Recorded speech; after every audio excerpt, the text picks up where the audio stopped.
ফ্যাসিবাদ মুক্ত সত্যিকার অর্থে জুলুম এবং নির্যাতনের এখানে আল্লাহর কসম করে বলতে চাই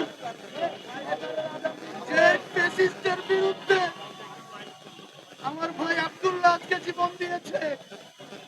এই যতদিন না পর্যন্ত এই ফ্যাসিস্টের উৎখাত হচ্ছে ততদিন পর্যন্ত এই যে আব্দুল্লাহ আজকে কাজী হিসাবে রয়েছে আমরা ততদিন পর্যন্ত আমাদের এই যুদ্ধ চালিয়ে যাব। আমরা এই সরকারকে বলতে চাই জালিমের প্রতি উদারতা আমাদের মজলুমের প্রতি অত্যাচারের শামিল।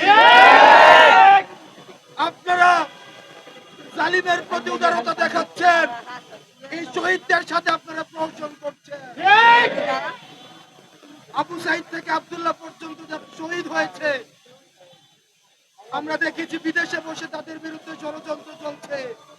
আমাদেরকে বলা হয় ফাঁসি পর্যন্ত আমাদেরকে অপেক্ষা করা লাগবে না, তার আগেই আমাদেরকে শেষ করে দেওয়া হবে। আমরা বলতে চাই মৃত্যু থেকে জীবন থেকে মৃত্যু পর্যন্ত এই মধ্যবর্তী সময়টাই বিপ্লব। আমরা যেহেতু এই রাস্তায় নেমেছি যতদিন না পর্যন্ত এই ফ্যাসিস্টের মূলোৎপাটন হচ্ছে ততদিন পর্যন্ত শহীদি তামান্না নিয়ে আমরা এই রাজপথে থাকবো। যারা শহীদ হয়েছে পৃথিবী সারা পৃথিবী তাদেরকে দিয়ে দিল এই ক্ষতিপূরণ হবে না। কিন্তু আমরা বলতে চাই আব্দুল্লাহর বাবা এখানে আছে, ভাই এখানে রয়েছে,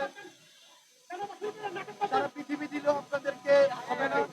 আমরা আব্দুল্লাহর এখানে রয়েছি, আমরা আমাদের জায়গা থেকে সর্বোচ্চ চেষ্টা করবো আপনাদের যে কোনো বিষয়ে আপনারা আমাদেরকে পাশে পাবেন।